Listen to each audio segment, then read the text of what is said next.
So hello everyone, this is your Gaurav भैया। तो आज की वीडियो के अंदर यार मैं आपको ना क्लास 10th की जो नई वाली एनसीईआरटी बुक है उसकी एक्सरसाइज 1.1 का क्वेश्चन नंबर 2 करवाने वाला हूं। और इस क्वेश्चन के टोटल 3 पार्ट हैं, तीनों के तीनों पार्ट मैं इसी वीडियो के अंदर करवा दूंगा। तो देखो यार, ये जो क्वेश्चन है ना बहुत सारे बच्चों को मुश्किल लगता है, लेकिन मैं आपको ना एक ऐसा ट्रिक बताऊंगा इस क्वेश्चन को सोल्व करने का जिससे ये जो क्वेश्चन है ना आप चुटकियों में सोल्व कर लोगे। तो देखते हैं इस क्वेश्चन में हमें क्या बोला गया है। इस क्वेश्चन में हमें बोला गया है find the LCM and HCF of the following pairs. देखो सिंपल सी बात है, हमें स्टार्टिंग में ही ये बोल दिया गया है कि हमें एलसीएम और एचसीएफ निकालना है, ठीक है। और किनका निकालना है? Pair of integer. अब देखो पेयर का मतलब क्या होता है? पेयर का मतलब होता है टू। जैसे हमारे जूतों का पेयर होता है तो जूते भी दो होते हैं, जैसे चप्पलों का पेयर होता है तो चप्पलें भी दो होती है। तो पेयर का मतलब होता है दो। तो यहाँ पे देखो एक पार्ट के अंदर आपको दो नंबर दे रखे हैं, तो दो नंबरों को मिला के हम क्या बोलते हैं? पेयर। क्लियर? तो एक पार्ट में आपको एक पेयर दे रखा है और एक पेयर के अंदर दो नंबर होते हैं। क्लियर? तो हमें क्या करना है, इन्हीं दोनों नंबरों के हमें एलसीएम और एचसीएफ निकालने हैं। क्लियर? एलसीएम और एचसीएफ निकालने के बाद हमें क्या करना है? बाद में हमें वेरीफाई करना है। क्या वेरीफाई करना है? कि इन दोनों नंबर के एलसीएम और एचसीएफ को अगर मैं मल्टीप्लाई करूं तो वो किसके इक्वल आएगा? Product of the two numbers. देखो अब आपको थोड़ा सा अजीब लग रहा होगा कि ये लाइन क्या है। चिंता मत करो, अब मैं आपको ना आगे एक ट्रिक बताने वाला हूं। मैंने बोला था ना ट्रिक बताऊंगा, तो वो मैं आपको आगे ट्रिक बताऊंगा जिससे आपको ये पूरा समझ आ जाएगा, ठीक है। हम चीजें ना स्टेप वाइज करेंगे, हम एकदम से ना मुश्किल वाले स्टेप पे नहीं जाएंगे। हम पहले इजी स्टेप से शुरू करेंगे और धीरे धीरे करके हम पूरे क्वेश्चन को इजीली सोल्व भी कर लेंगे। तो सबसे पहले मैं पहला पार्ट ही सोल्व करूंगा। तो पहले पार्ट में देखो आपको दो नंबर दे रखे हैं। पहला नंबर है आपका 26 और दूसरा नंबर है आपका 91। क्लियर? हम इन दोनों नंबर के क्या निकालेंगे? एलसीएम एंड एचसीएफ निकालेंगे। वैसे तो देखो यार, एलसीएम और एचसीएफ निकालने के बहुत सारे तरीके होते हैं, लेकिन जो सबसे इजी तरीका है ना और जो आपके सिलेबस के अंदर है उस तरीके से मैं आपको सोल्व करके दिखाऊंगा। तो पहले मैं 26 का एलसीएम और एचसीएफ निकालता हूं। तो हम यहाँ पे प्राइम फैक्टराइजेशन मेथड का यूज करेंगे, ठीक है। यानी कि मैं दोनों नंबर के प्राइम फैक्टर निकालूंगा। और प्राइम फैक्टर निकालना तो देखो मैंने आपको बता दिया था। तो अब हम 26 को प्राइम नंबर से डिवाइड करेंगे। तो सिंपल सी बात है, सबसे पहले हम सबसे छोटे प्राइम नंबर से डिवाइड करेंगे जो कि है 2। तो ये 2 से डिवाइड होता है? बिल्कुल होता है। ये 13 पे डिवाइड हो गया।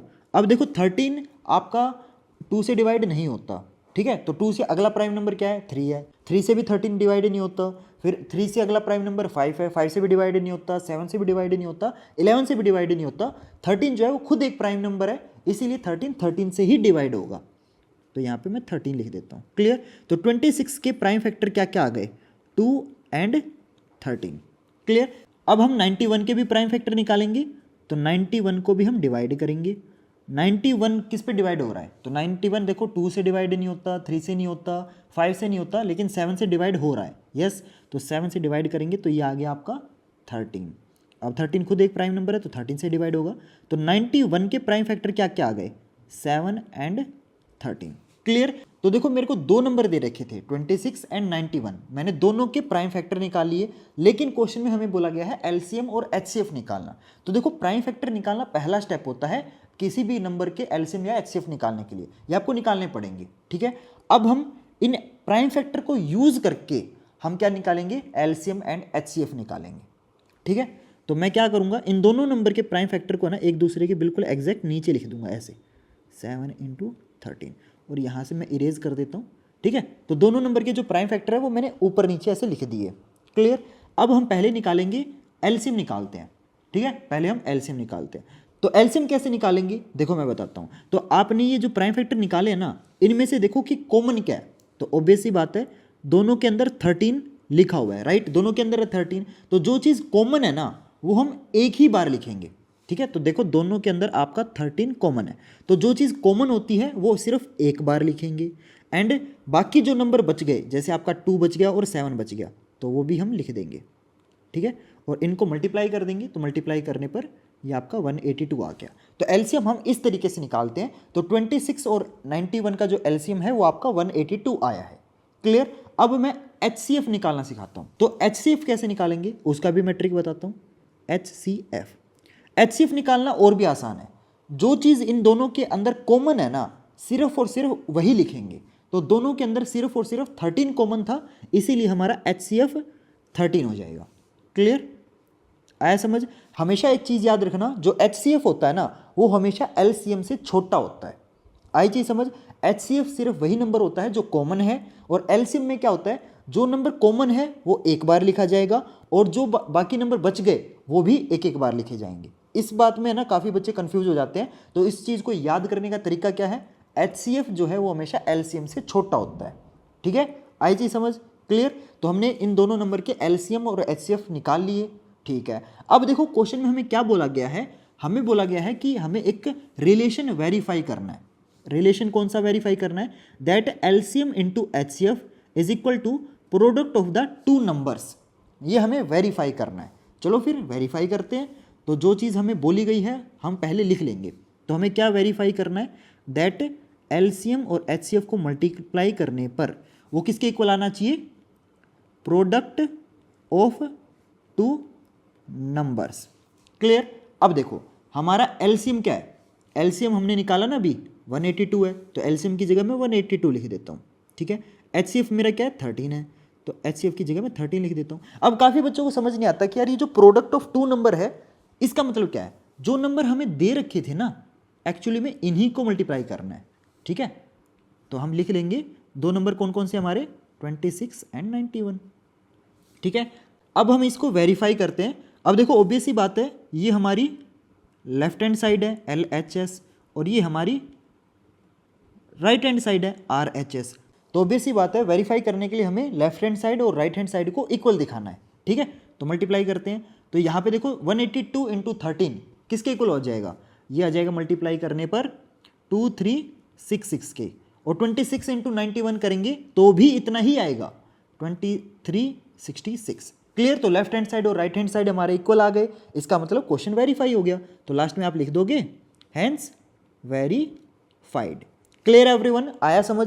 देखो यार मैंने पहले पार्ट में थोड़ा सा ज़्यादा टाइम लगाया है, क्योंकि अगर आपको पहला पार्ट समझ आ गया ना तो बाकी पार्ट तो आप चुटकियों में कर लोगे। सबसे इंपॉर्टेंट मैथ के अंदर पता क्या होता है, कंसेप्ट समझना, आपको रटना नहीं है। अगर आपको कंसेप्ट समझ आ गया ना कि भाई क्वेश्चन को करते कैसे हैं, तो आपके आगे कोई भी पार्ट आ जाए, चाहे 1000 पार्ट आ जाए, आप कर लोगे। तो मैंने पहले पार्ट के अंदर आपको बहुत ही बारीकी से समझाने की कोशिश की है कि इस टाइप के क्वेश्चंस को करते कैसे हैं। तो मेन कंसेप्ट इस क्वेश्चन का क्या था कि आपको उन दो नंबर के LCM और HCF निकालने हैं, LCM और HCF को मल्टीप्लाई करना है। ठीक है, तो LCM और HCF को मल्टीप्लाई करने पर जो आएगा ना वो किसके इक्वल होता है, जो नंबर आपने स्टार्टिंग में लिए थे ना, अगर आप उन्हीं को मल्टीप्लाई कर देते और उन दोनों नंबर के LCM और HCF को मल्टीप्लाई करते हो तो हमेशा इक्वल आता है। ये मेन कंसेप्ट था। तो बच्चे ज्यादातर कहाँ अटकते हैं, बच्चे अटकते हैं उनको ना LCM और HCF निकालना नहीं आता, वो ना प्राइम फैक्टर निकाल लेते हैं, यहाँ तक कर लेंगे, लेकिन उनको समझ नहीं आता कि LCM कैसे निकालते हैं और HCF कैसे निकालते हैं। तो याद रखना है HCF हमेशा कॉमन वाली चीज़ होती है।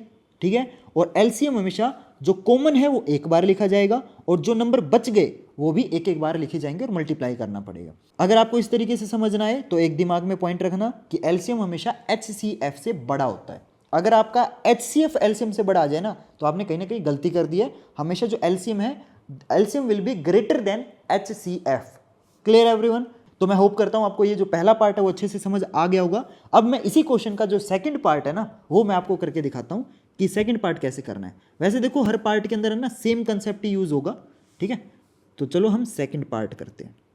तो सेकंड पार्ट में हमें कौन कौन से नंबर दे रखे हैं, 510 एंड 92। क्लियर। तो दोनों के मैं प्राइम फैक्टर निकालता हूं। तो 510 के प्राइम फैक्टर निकालेंगे तो सबसे पहले इसको हम सबसे छोटे प्राइम नंबर से डिवाइड करेंगे जो कि है 2। तो 2 से डिवाइड करने पर ये 255 आ गया। अब देखो मैं थोड़ा सा जल्दी करता हूँ। ठीक है, पहले पार्ट में मैंने टाइम ज़्यादा लगाया क्योंकि आपको समझ नहीं आ रहा था। ठीक है, अब आपको समझ आ गया तो मैं थोड़ा सा फास्ट करूँगा। ठीक है, तो ये 17 से डिवाइड कर दिया तो ये 1 आ गया। ठीक है, तो 510 के मैंने प्राइम फैक्टर निकाल लिए, क्या क्या, 2 इंटू 3 इंटू 5 इंटू 17। अब सिमिलरली 92 के भी प्राइम फैक्टर निकालेंगे। तो 92 आपका 2 से डिवाइड हो जाएगा तो ये 46 आ गया, 46 भी 2 से डिवाइड होगा तो ये आपका 23 आ गया। अब देखो 23 जो है वो खुद प्राइम नंबर है, तो ये 23 किसी और प्राइम नंबर से डिवाइड ही नहीं होगा। ठीक है, ना 5 से होगा, ना 7 से, ना 3 से, मतलब किसी भी प्राइम नंबर से डिवाइड नहीं होगा क्योंकि ये खुद प्राइम नंबर है, तो ये खुद से ही डिवाइड हो सकता है बस। तो 23 से डिवाइड होगा तो ये 1 आ गया। तो 92 के प्राइम फैक्टर कौन कौन से बन गए हमारे, ये बन गए 2 इंटू 2 इंटू 23। क्लियर। तो मैंने दोनों नंबर के प्राइम फैक्टर निकाल लिए। अब हम क्या निकालेंगे, एलसीएम एंड एचसीएफ। तो एलसीएम निकालता हूँ। तो एलसीएम मैंने क्या बताया था, एलसीएम हमेशा बड़ा आता है, राइट। तो अब हम क्या करेंगे, जो चीज़ कॉमन है वो एक बार लिखेंगे। तो कॉमन देखो आपका 2 है, ठीक है। तो जो चीज़ कॉमन है वो एक बार लिखी जाएगी, ठीक है। और जो बच गए वो भी हमें लिखने हैं, क्योंकि एलसीएम हमेशा बड़ा होता है ना। तो जो बचे हुए नंबर है वो भी लिखेंगे। तो यहाँ पे 3 आ जाएगा, 3 इंटू 5 इंटू 17 इंटू 2 इंटू 23। इन सबको अगर मैं मल्टीप्लाई करूँगा तो कितना आएगा, मल्टीप्लाई करने पर ये आ जाएगा गाइज आपका ये तो काफ़ी बड़ा चला जाएगा यार, ये आ जाएगा आपका 23460, ठीक है। थोड़ी सी ज़्यादा कैलकुलेशन होगी इस वाले में। अब हम एचसीएफ निकालेंगे। तो एचसीएफ निकालते हैं। और एचसीएफ का क्या तरीका बताया था मैंने, एचसीएफ निकालना तो बहुत आसान है ना, जो चीज़ कॉमन है वही एचसीएफ होती है। तो कॉमन इसमें बस 2 है तो 2 ही लिखेंगे, क्लियर। तो एचसीएफ आपका क्या हो जाएगा गाइज, एचसीएफ विल बी 2। तो देखो यहाँ पे भी एलसीएम जो है वो एचसीएफ से बड़ा आया है, क्लियर। तो मैंने एलसीएम और एचसीएफ निकाल दिया। अब हम क्या करेंगे, अब हम इस रिलेशन को वेरीफाई करेंगे। और एक बात याद रखना, ये जो रिलेशन है ना हमेशा वेरीफाई होगा। अगर आपका रिलेशन वेरीफाई नहीं हो रहा है तो कहीं ना कहीं आपने या तो एलसीएम या एचसीएफ निकालने में गलती कर दी है, या फिर हो सकता है कि आपने प्रोबेबली कोई कैलकुलेशन मिस्टेक कर दी हो, ठीक है। चलो अब हम रिलेशन को वेरीफाई करते हैं। तो मैं रिलेशन लिख लेता हूँ, LCM into HCF is equal to product of 2 numbers, ठीक है। चलो फिर मल्टीप्लाई करते हैं। तो एलसीएम कितना है, मैं यहाँ पे एक काम करता हूँ, लाइन ड्रॉ कर लेता हूँ, ठीक है। तो एलसीएम कितना है, एलसीएम मेरा है 23,460। एचसीएफ कितना है, 2 है। और जो 2 नंबर मेरे को स्टार्टिंग में दे रखे थे वो कौन कौन से थे, 510 एंड 92, क्लियर। तो मल्टीप्लाई करेंगे, देखते हैं वेरीफाई होता है कि नहीं होता है। और मैंने आपको देखो बताया था वेरीफाई तो हमेशा होगा ही होगा, वो तो गारंटीड है, ठीक है। तो मल्टीप्लाई करने पर आएगा ये आपका 46,920, क्लियर। और सिमिलरली राइट साइड में भी 46,920 ही आएगा। तो देखो गाइज आपका लेफ्ट हैंड साइड जो है वो राइट हैंड साइड के इक्वल आ गया। तो हम क्या लिख सकते हैं लास्ट में, बड़े एटीट्यूड के साथ हम लिखेंगे हैंस वेरीफाइड। और यार हमेशा ना हैंस वेरीफाइड या फिर हैंस प्रूव्ड जैसी चीज़ें लिखने में ना बहुत ही मज़ा आता है, राइट। क्योंकि एक ऐसी फीलिंग आती है कि यस मैंने क्वेश्चन कर लिया है ना। तो इस तरीके से ये वाला जो सेकंड पार्ट है हमारा ये भी हो जाएगा, क्लियर। चलो अब हम चलते हैं इसी क्वेश्चन के जो लास्ट पार्ट पे, जो कि है पार्ट नंबर 3।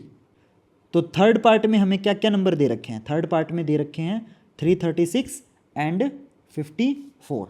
तो वही सेम तरीका अपनाएंगे, हम प्राइम फैक्टर निकालेंगे दोनों नंबर के। तो 336 का प्राइम फैक्टर क्या क्या हो सकता है, 2 से डिवाइड हो जाएगा, ऑब्वियस सी बात है, 168 आएगा। फिर से 2 से डिवाइड करेंगे तो 84 आएगा। फिर से 2 से, फिर 42, फिर से 2 से डिवाइड करेंगे तो ये आपका 21। फिर अब ये 3 से डिवाइड होगा 7, और 7 तो प्राइम नंबर है तो 7 7 से ही जाएगा। तो इस तरीके से 336 के प्राइम फैक्टर क्या क्या आ गए, 2 इंटू 2 इंटू 2 इंटू, अरे यार यहाँ पे तो 4 बार 2 आ गया, इंटू 3 इंटू 7, क्लियर। सिमिलरली हम 54 के भी प्राइम फैक्टर निकालते हैं। तो 54 आपका 2 से डिवाइड हो जाएगा 27 पे, 27 3 से जाएगा 9 पे, 9 3 पे जाएगा 3 पे, फिर 3 3 1, क्लियर। तो इस तरीके से मैंने 54 के भी प्राइम फैक्टर निकाल लिए। और 54 के प्राइम फैक्टर क्या क्या आए हैं, 2 इंटू 3 इंटू 3 इंटू 3। अब देखो बहुत सारे बच्चे सोचेंगे कि भैया ये आपने बीच में गैप क्यों छोड़ दिया। तो देखो यार कोशिश हमेशा ये करनी है कि हमेशा ना सेम चीज़ के नीचे सेम चीज़ लिखी जाए। अब देखो यहाँ पे 54 के कोई भी 2 फैक्टर था ही नहीं, अगर मैं ये 3 यहाँ पे लिख देता ना और इसमें देखो ये ऐसे फिर ऐसा कॉमन करके दिखाना पड़ता तो वो थोड़ा सा अच्छा नहीं लगता। अब अगर हमें 3 को कॉमन दिखाना पड़ेगा तो सिंपल ऐसे करके दिखा सकते हैं। तो आप हमेशा कोशिश ये करना कि सेम चीज़ के नीचे सेम चीज़ लिखी जाए। अब देखो ऊपर वाले में और 3 तो थे नहीं एक्स्ट्रा, तो मैंने 3 को आगे लिख दिया। अगर आप सेम चीज़ के नीचे सेम चीज़ लिखोगे ना तो आपकी चाहे नोटबुक चेक कर रहा हो कोई टीचर या फिर कोई आपका आंसर शीट चेक कर रहा हो उसको ना थोड़ा सुंदर लगेगा, बस ये है, ठीक है। अब हम एलसीएम और एचसीएफ निकालते हैं। तो मैं यहाँ पे लिख लेता हूँ एलसीएम हमारा कैसे निकालेंगे। तो एलसीएम में आपको देखो मैंने बताया था जो चीज़ कॉमन है वो एक बार लिखी जाएगी और जो कॉमन नहीं है वो भी एक बार लिखेंगे, सिंपल। तो देखो कॉमन क्या क्या है, कॉमन आपका 2 है एंड यहाँ पे 3 है, ये कॉमन है, राइट। तो जो चीज़ कॉमन है वो एक बार लिखेंगे तो 2 इंटू 3, और जो बच गया वो भी एक एक बार लिखेंगे। तो आपके 3 तो 2 बच गए, ठीक है। देखो यहाँ पे 3 2 है ना, तो ये बचे हुए हैं, तो ये 3 2 मैंने लिख लिए। अब ये 7 और बचे हुए 3 भी मैं लिख लेता हूँ। तो इस तरीके से मैं एलसीएम निकाल लूँगा। जस्ट मेरे को क्या करना है, कैलकुलेशन करनी है, मल्टीप्लाई करना है। तो मल्टीप्लाई करने पर गाइज कितना आएगा एलसीएम, ये आएगा आपका 3024। क्लियर, तो मेरा एलसीएम आ गया। अब मैं निकालूंगा एचसीएफ। तो मैंने आपको देखो बताया था एचसीएफ निकालना ना ज़्यादा ईजी है, एलसीएम निकालना मुश्किल है। ठीक है, एचसीएफ क्या होता है, जो चीज़ कॉमन है बस हम वही मल्टीप्लाई करेंगे। ठीक है, तो यहाँ पे देखो 2 और 3 ये 2 कॉमन है, तो सिर्फ हम 2 और 3 को ही मल्टीप्लाई करेंगे और ये आएगा आपका 6। क्लियर है एवरीवन, आया समझ आपको? तो मैंने इस तरीके से एलसीएम एंड एचसीएफ निकाल लिया। ठीक है, अब एलसीएम और एचसीएफ तो निकल गया, रिलेशन भी तो वेरीफाई करना है ना। कौन से वाला रिलेशन, ये वाला रिलेशन वेरीफाई करना है। तो अब वेरीफाई करते हैं। तो देखो यहाँ पे जगह तो नहीं बची है, तो एक काम करता हूँ मैं ऊपर वाला ये चीज़ें इरेज कर देता हूँ। ठीक है, और इसको मैं ऊपर शिफ्ट कर देता हूँ।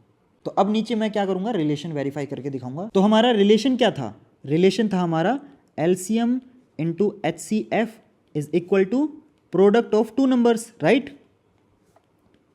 मैं एक काम करता हूँ, बीच में ना एक ऐसे लाइन ड्रॉ कर देता हूँ। ठीक है, क्योंकि रिलेशन जो वेरीफाई कर रहे हैं वो हम नीचे वेरीफाई कर रहे हैं। ठीक है, तो एलसीएम मेरा कितना आया था, एलसीएम मेरा आया था 3024 और एचसीएफ कितना आया था 6।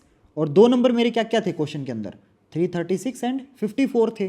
तो 336 इंटू 54, तो मल्टीप्लाई करते हैं। मल्टीप्लाई करने पर ये आएगा, ये भी काफ़ी तगड़ी कैलकुलेशन हो जाएगी, 18,144 आएगा। ठीक है, और सिमिलरली राइट साइड में भी 18,144 आएगा। तो यहाँ पे हमारा लेफ्ट हैंड साइड और राइट हैंड साइड इक्वल आ गया, और लास्ट में हम एटीट्यूड के साथ लिख देंगे हैंस वेरीफाइड। क्लियर है एवरीवन?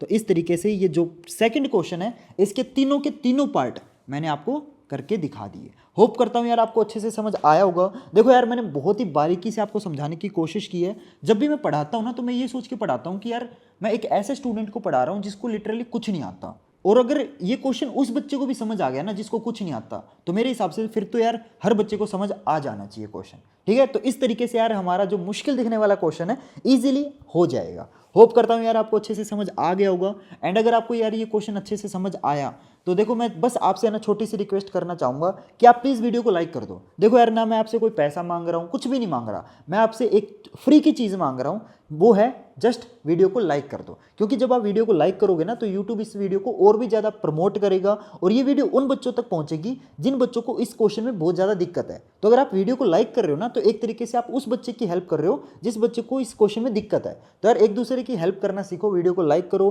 और इसी टाइप की वीडियोज़ यार मैं अपने चैनल पर अपलोड करता रहता हूँ। तो प्लीज़ प्लीज़ प्लीज़ आपसे रिक्वेस्ट है, प्लीज़ आप मेरे चैनल को सब्सक्राइब कर लेना ताकि जब भी मैं इस टाइप की वीडियो अपलोड करूँ तो आपको पता चल जाए। और जाते जाते यार वीडियो को शेयर जरूर कर देना अपने फ्रेंड्स और क्लासमेट के साथ, ताकि उनको भी मेरे बारे में थोड़ा सा पता चल सके एंड वो भी मेरे से पढ़ के अच्छे नंबर स्कोर कर सके। तो गाइज मिलते हैं फिर अगली वीडियो में नए क्वेश्चन के साथ, तब तक के लिए goodbye and have a nice day.